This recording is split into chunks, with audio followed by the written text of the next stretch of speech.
Shalom. First and foremost, I want to give all praises, honor, and glory to Yahweh, Bahasham, Yahushai, Bahasham, Rakha Kodash. Double honors to the elders and the apostles of Great Millstone, and peace and blessings to the elect. And today we're going to go into the book of Proverbs, the 22nd chapter. A good name is rather to be chosen than great riches, and loving favor rather than silver and gold. So Solomon is saying here, right, it's better to have a good name, a good reputation, a good memorial than great riches, because a good name is lasting. But riches, like he even wrote in Ecclesiastes, that's vain. Eventually, all those riches you have passes on, and another person benefits off of it and gets it. But if you have a good name, that's going to last forever. It's immortal.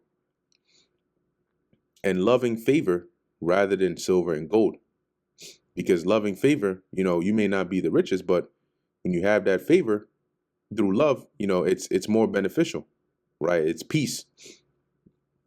And in another proverb, he mentions that having a morsel to eat amongst those basically in quietness is better than I forgot how he worded it, but it's basically better than like a feasting or a banquet with contention. So not everything is money is not the solution to all things. Verse 2, the rich and poor meet together. The Lord is the maker of them all. It says here, the rich and the poor have this in common. The Lord made them both. So where they meet, even though they live on different paths, where they meet or converge is the fact that they are both creations of the Lord. A prudent man foreseeth the evil and hideth himself, but the simple pass on and are punished. So a prudent man, why? Through his prudence, he looks ahead. He examines, right? What are the possible outcomes? What can happen? And so he foresees the evil. He looks ahead and hideth himself. He prepares himself to avoid it. But the simple just continue on and are punished. By humility and the fear of the Lord are riches and honor in life. So when you have the fear of the Lord, which is wisdom, and you're humble, it'll bring forth riches, honor, and life. And the riches can also be likened onto the riches of the knowledge of the Lord. Romans 11:33 goes into that. Okay, and honor, which it tells you in the book of Wisdom of Solomon that wisdom bringeth men to honor. Right, she lifted up the heads of men and maketh them to sit among great men. And life, okay, which she is also likened unto a tree of life. Thorns and snares are in the way of the froward. He that doth keep his soul shall be far from them. All right, it says here, corrupt people walk a thorny, treacherous road. Whosoever values life will avoid it. And they might not even see it that way until they get pricked. Because they're doing this wickedness, not realizing they're walking in a corrupt and thorny and treacherous path until they actually get pricked, where their wickedness comes back on them. But he that keepeth his soul, right, one that is wise and will protect themselves, stays far away from it. Train up a child in the way he should go, and when he is old, he will not depart from it. So that's when your proper upbringing from a child. The way that you raise your child, it sticks with them. So that so train them up in the correct way, so that when they're old, those manners and the way you taught them as when they were younger, it will stick with them. The rich ruleth over the poor, and the borrower is servant to the lender. Right, and that's a true statement, right? If you are borrowing from someone, you're at their mercy. you're a servant to them. He that soweth iniquity shall reap vanity, and the rod of his anger shall fail. It says those who plant injustice will harvest disaster, and the reign of terror, or their reign of terror, will come to an end.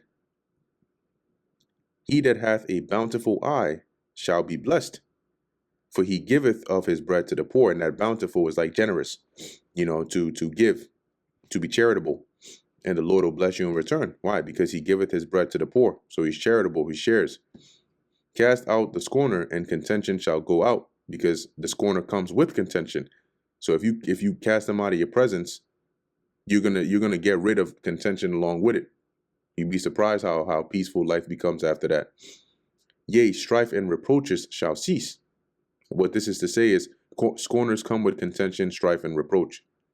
He that loveth pureness of heart, for the grace of his lips, the king shall be his friend. See, he that loves pureness of heart. So one that loves pureness of heart is upright in heart. And for the grace of his lips, right, his gracious words, he will be able to even befriend the king.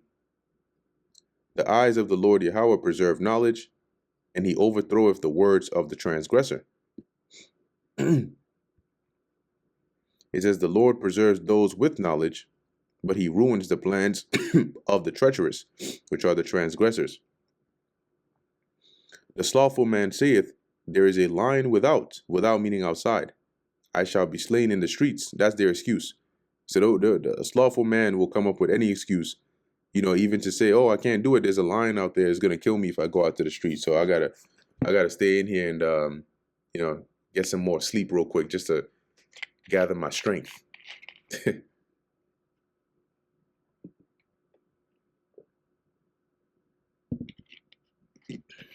Verse 14. The mouth of strange women is a deep pit, and a deep pit is a trap. He that is abhorred of the Lord shall fall therein. And what that means is you'll fall prey to a strange woman if you don't please the Lord. And you may think, well, how bad could that be? You see what it's like if you fall into the hands of a strange woman, because it says her heart is snares and bands. So she's going to trap you and give you hell. Foolishness is bound in the heart of a child, but the rod of correction shall drive it far from him. So when something is bound, it's like it's either trapped or locked in. So children have this like nature of folly in their mind. They're always trying to do something because they're still children. Their minds are still developing. So you as a parent, knowing that most often than not they're inclined to do something foolish, you gotta be ready, to discipline them, right? But the rod of correction shall drive it far from them. It'll fix it up quick. All that folly is going to disappear. You'll set the folly loose out of their mind when you discipline them through the rod of correction, right? The rod of correction is used to beat their ass, put it plainly. He that oppresseth the poor to increase his riches, and he that giveth to the rich shall surely come to want. When you come to want, it means that you're going to, come to a state of scarcity or poverty. A person who gets ahead by oppressing the poor or by showering gifts on the rich will end in poverty. Bow down thine ear and hear the words of the wise, and apply thine heart unto my knowledge. Salakia. Yes, these weak bodies, man.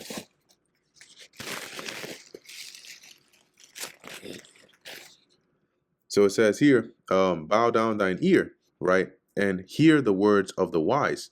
So give heed to these wise words, and apply thine heart unto my knowledge. When you apply your heart to the knowledge, it means that you set your mind on it to take heed to it and to actually utilize the knowledge that is being given here. For it is a pleasant thing if thou wilt keep them within thee. They shall withal be fitted in thy lips. That is the knowledge. If you retain it in your mind, it's going to be fitted, all right, in your lips, meaning that it's gonna bring your words, right? You're gonna bring forth wisdom or knowledge from your mouth, right, through your words, if you keep it in your mind. It says here, that thy trust may be in the Lord. I have made known to thee this day, even to thee. Have not I written to thee excellent things and counsels and knowledge, that I might make thee know the certainty of the words of truth, that thou mightest answer the words of truth to them that send on to thee. So he's saying, I wrote these proverbs so that you can understand and know the words of truth, so that those that come unto you, you might be able to answer them in the words of truth. Rob not the poor because he is poor, neither oppress the afflicted in the gate. So don't take advantage of the poor just because you can, and don't oppress the one that is afflicted in the gate, right? The gate is like the openings of the gate where you would have, disputes being settled or assemblies. So judge righteously, for the Lord will plead their cause and spoil the soul of those that spoil them. See, so you think, oh, you're going to take advantage of them because what are they going to do about it? The Lord is going to fight for them, and he's going to bring judgment upon you for spoiling them. Make no friendship with an angry man, and with a furious man thou shalt not go, lest thou learn his ways and get a snare to thy soul. See, an angry man or furious man, their danger is in their anger, right? When they get angry, they don't think before they act.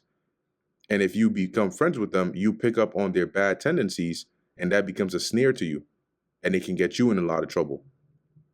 Be not thou one of them that strike hands, or of them that are sureties for debts. That is to make agreements or become a surety for debt. So you are basically like in the stead. If somebody you co-sign, basically, right? If somebody is in debt and they're not able to pay it, you'll pay it on their behalf. Don't put yourself in that situation. Solomon has mentioned this many times, throughout the Proverbs, because that's a very risky position to be in. You're putting yourself at their mercy. If thou hast nothing to pay, why should he take away thy bed from under thee? See, because that's what's going to happen. If you can't, if you are a surety for somebody and now you can't pay, now they're going to take away your stuff, your belongings. That should be whoever incurred the debt. That's their problem to deal with. Remove not the ancient landmark which thy fathers have set. Let's read that in the NLT. It says, don't cheat your neighbor by moving the ancient boundary markers set up by previous generations.